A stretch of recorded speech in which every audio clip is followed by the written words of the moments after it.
తాకట్లో ఉన్న మీ బంగారాన్ని విడిపించి ఆ రోజు ఆన్లైన్ రేటుకి కొంటాం. Sharma gold company.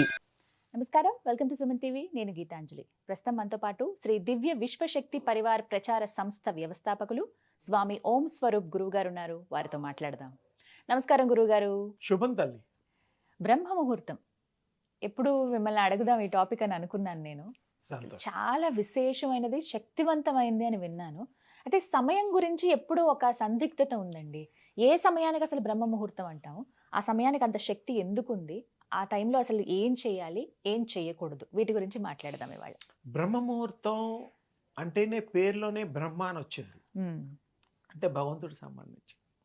ఆ టైంలో న్యూట్రల్ ఫోర్సెస్ ఉంటాయి.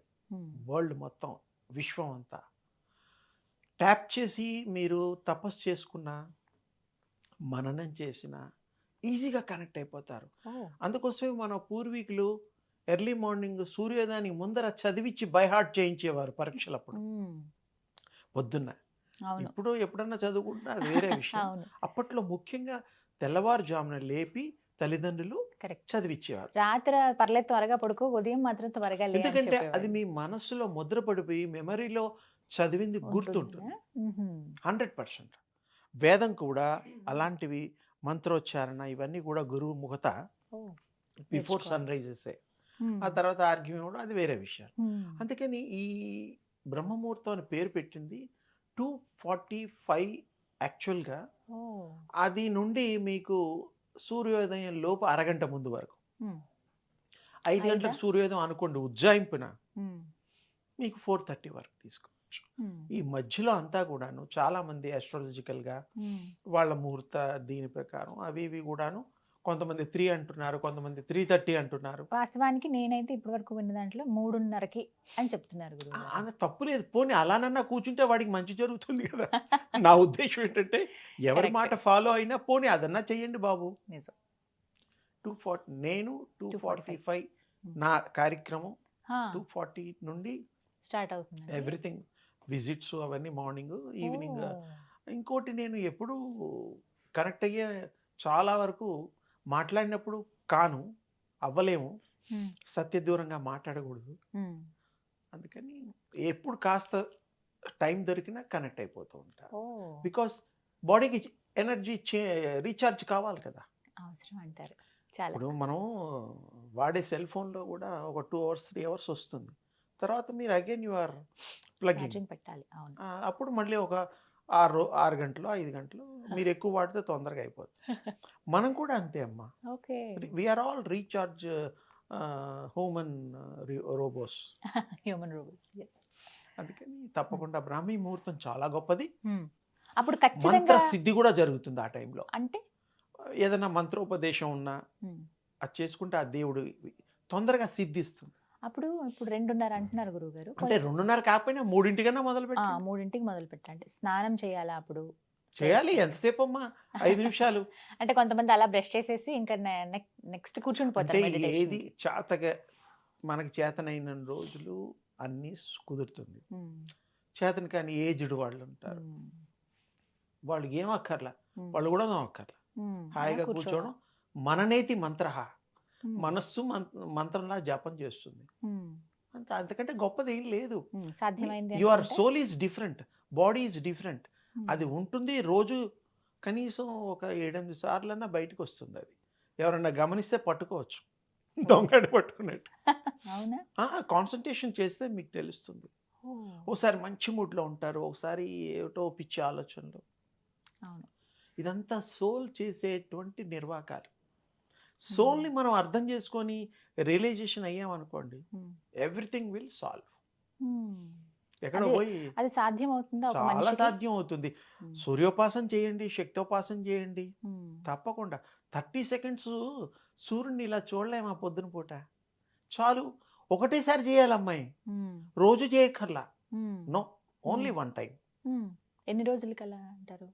ఒకసారి చేసింది మీరు ఇంట్లో రిపీట్గా కళ్ళు మూసుకుంటే అది బింబం వస్తుంది. Concentration on that, it will continue. అది సూర్యుడిని ఒక్కసారి చూస్తే చాలు. అసలు సూర్యుడి దగ్గర కూడా పోకుండా కళ్ళు మూసుకుంటే మీకు ఇక్కడ బింబం వస్తుంది. కాన్సన్ట్రేషన్ కుదిరినప్పుడు ఇమీడియట్గా ఒక 5-6 నిమిషాలు గట్టిగా కూర్చుంటే కొన్ని థాట్స్ వచ్చి వెళ్ళిపోతాయి. తర్వాత మెల్లిగా కామ్ అయ్యి అప్పుడు మీకు ఆ డివైన్ లైట్ వస్తుంది. సూర్యుడిని చూడకపోయినా వస్తుంది. సూర్యుడిని చూస్తే తొందరగా మనం ఇది అవ్వచ్చు. Connect సూర్యుడు అవుతాం. కూడా శక్తి గోళమే. అంటే ఆ సమయంలో కుదిరిన వాళ్ళు చక్కగా బ్రష్ చేసి స్నానం చేసుకుని హాయిగా. ప్రశాంతంగా కూర్చోవాలి. ఆరోగ్యవంతులు, ఆ, అనారోగ్యులు ఎలానైనా చెయ్యండి, కూర్చోవచ్చు. తప్పు లేదు. ఖచ్చితంగా ఈ మంత్రం పఠించాలి అని ఏమన్నా ఉందా? బీజాక్షరాల్లో గొప్పతనం ఏమిటంటే కొంతమంది దేవతామూర్తుల బీజాక్షరాలు ఇస్తారు. ఓకే, ఒక్కొక్క దేవుడికి ఒక్కొక్కటి, కృష్ణుడికి, రాముడికి, అమ్మవారికి ఇస్తారు. వీళ్ళ అర్హత కూడా తెలుసుకొని గురువులు ఇవ్వాలి. ఈ బరువు మోయగలడా, ఈ మంత్రం జపం చేయగలడా, గురువులకి తెలుస్తుంది. వాడికి రాముడు ఈ మంత్రం ఇచ్చేది కృష్ణ మంత్రం ఇచ్చారనుకోండి, వాడు బేర్ చేయలేడు. అలా ఎలా తెలుస్తుందండి? అంటే ఇప్పుడు నేను గురువుని అనుకోండి, కాసేపటి మీకు ఏది సూటబుల్లో నేను గురువుగారే. చెప్తా, నాకు తెలిసిపోతుంది. మీ ఆరా నేను చూడగలుగుతా కాబట్టి మీ శక్తి ఏమిటో నాకు అర్థమవుతుంది. నాకు చెప్పండి గురువుగారు. అమ్మ, మీకు ఏ దేవుడు ఇష్టం నాకు చెప్పండి. అందరూ ఇష్టమే, అమ్మవారు అంటే ఇష్టం బాగా. అంటే ఇక్కడ ఇంకో చిన్న ఉమ్, ఇబ్బంది ఉంది. ఉమ్, అందరూ దేవుళ్ళు నాకు ఇష్టం అంటే ఉమ్, తప్పు లేదు, ఉమ్. కానీ దేవుడికి దండం పెట్టుకుని ఉమ్. నా కష్టాలు పోవాలి, అన్ని ఆ, నాకు డబ్బులు రావాలి ఆ, అని దండం పెట్టుకుంటాం. ఆ, ఆంజనేయ స్వామి కనపడతాడు, ఆ. రోడ్డు మీద వెళ్ళినా లేదా గుడిలోకి వెళ్ళినా, శనివారాలు ఆ ఆంజనేయ స్వామి ఫుల్ రష్. అవును. ఆయన దగ్గరికి వెళ్ళి కూడా Hmm. నాకు శని ఏమైనా ఉంటే పోవాలి, శని నువ్వు కంట్రోల్ చేస్తావు కదా స్వామి, నన్ను కరుణించి నాకు కష్టాలన్నీ, గ్రహ దోషాలన్నీ పోగొట్టు అంటాం. ఉమ్, అయిపోయింది. అమ్మవారి టెంపుల్ కనపడుతుంది, అమ్మా తల్లి ధనమివ్వు అంటాం, ఉమ్. అది అయిపోయింది. వెంకటేశ్వర స్వామి దగ్గరికి వెళ్తాం, ఆ, లడ్డు ఇవ్వమని అడగడంతో పాటు ఇంకేదో అడుగుతాం, ఇంకో చోటుకి వెళ్తాం, ఉమ్, నాకు పెళ్ళి అవ్వడం లేదు, పెళ్లి చేసి స్వామి అంటాం. అందరు దేవుళ్ళు ఒకటే. ఉమ్. కానీ అమ్మా. ఒక్కొక్కరిని ఇలా అంటే మన మైండ్లో ముద్ర పడిపోయి చిన్నతనం నుంచి పెంపకంలో ఊరవతల అమ్మవారి గుడి, రాముడి గుడి, మళ్ళీ వినాయకుడు, ఆంజనేయ స్వామి అలవాటైపోయింది. అవును. అది తప్పు కాదు, గొప్పదే. ఆ రూపాల్లో మనం వాళ్ళని ప్రే చేస్తున్నాం. విశ్వశక్తి ఆ రూపాల్లో, అవతారంలో అవతరిస్తుంది. ఉమ్, మీరు, నేను, అందరం కూడా ఒక అవతార పురుషులమే. ఉమ్. ఎందుకంటే స్త్రీ ఆత్మ, పురుషాత్మ లేవు అనే విషయం గతంలో చెప్పాను మీకు. చెప్పారు ఒకసారి. ఆ. ఆత్మ ఒకటే. అయితే ఆ శక్తి ఆవిర్భవించినప్పుడు, అవతరించినప్పుడు ఉమ్, మనం కూడా అవతార పురుషులమే. రామావతారం, కృష్ణావతారం లాగా మనుష్యావతారం అది. ఉమ్, యూఆర్ ఆల్సో. దానికి ఇంకో విషయం కూడా ఉంది. ఉమ్, ఐడియల్గా ఉండే సోల్స్ అవన్నీ ఉన్నా ఉమ్. ప్రెగ్నెన్సీ ఉండే తల్లుల్ని అది సెలెక్ట్ చేసుకుంటుంది. ఓ 7 months 6.5 days ఆ టైంలో ఉమ్, అది సెలెక్ట్ చేసుకుంటుంది. ఉమ్. నాకు ఇది సూటబుల్ అని చెప్పి వస్తుంది అది కదా? వస్తుంది, వీళ్ళు అడగరు. ఆ. అలాంటివి రావడానికి వీళ్ళు రిక్వెస్ట్ అప్లికేషన్ పెట్టుకోవడానికి వీలు కూడా ఉంది.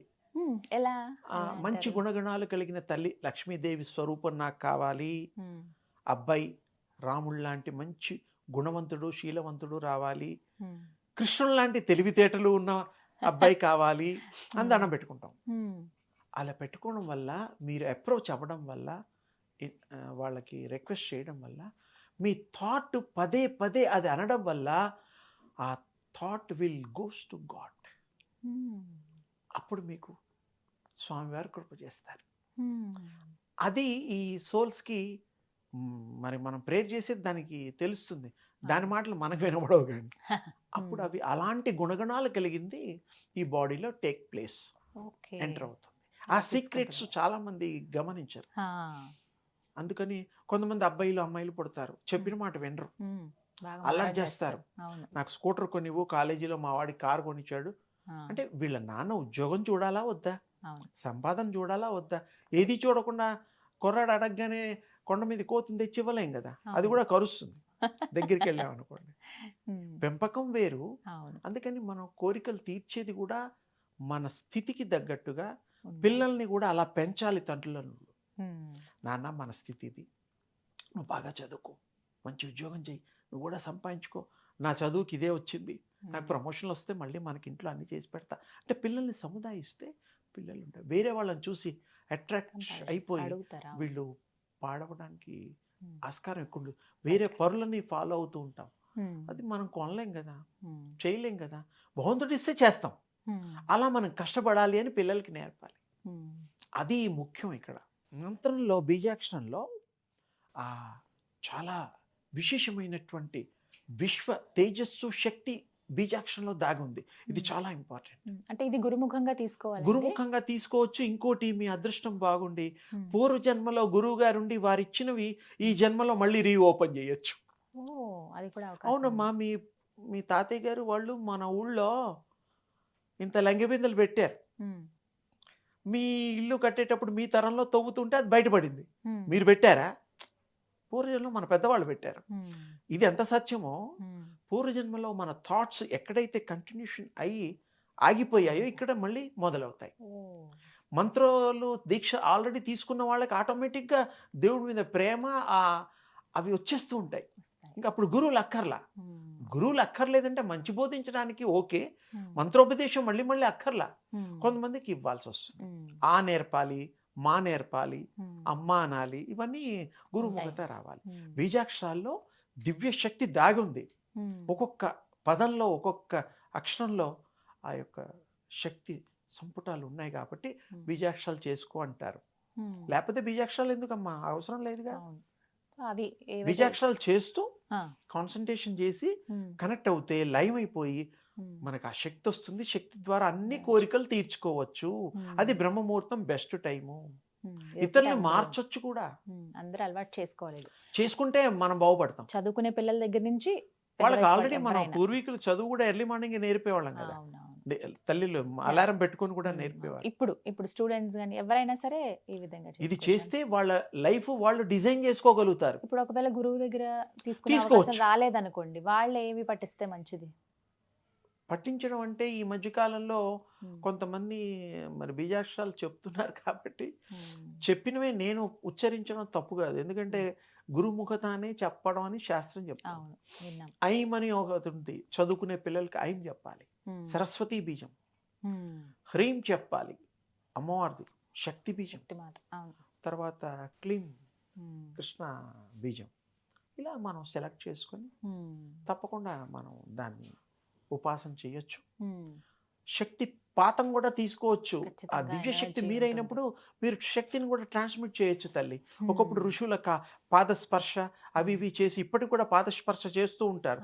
బొటన వేళ్ళను లాగుతూ ఉంటారు పాపం వాళ్ళు. అలా అంటే మీరు ఏవి ముట్టుకున్నా ఆ గురువులు ఎప్పుడైతే వాళ్ళు రిలీజ్ చేస్తేనే అప్పుడు ఆ శక్తి మీకు వస్తుంది. వాళ్ళ కాళ్ళు పట్టుకున్నా ఏమి రావు. ఎందుకంటే ఇచ్చేది ఆయనే కదా. ఆ సంకల్పం ఉండి తధాస్తు తీసుకో అని ఇస్తారు. వీళ్ళు ఊరికే కాళ్ళు మొక్కంగానే మనకు అన్ని ఉంటే అప్పుడు బ్యాడ్ కూడా అవుతుంది. వాళ్ళు ఏమన్నా వేరే కూడాను ప్రవేశపెట్టచ్చు. గురువులు అలా చెయ్యరు. కానీ ఎప్పుడు కూడా గురువుల్ని దూరం నుంచి దండం పెట్టాలి. వాళ్ళ పర్మిషన్ తీసుకొని పాదపూజ చేయాలి.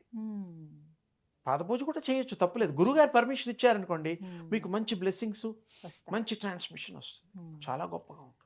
చాలా చక్కగా చెప్పారండి ముహూర్తం గురించి. చాలా వరకు డౌట్స్ అన్ని కూడా క్లియర్ అయ్యాయి. థ్యాంక్ యూ గురుగారు. అమ్మ శుభం తల్లి.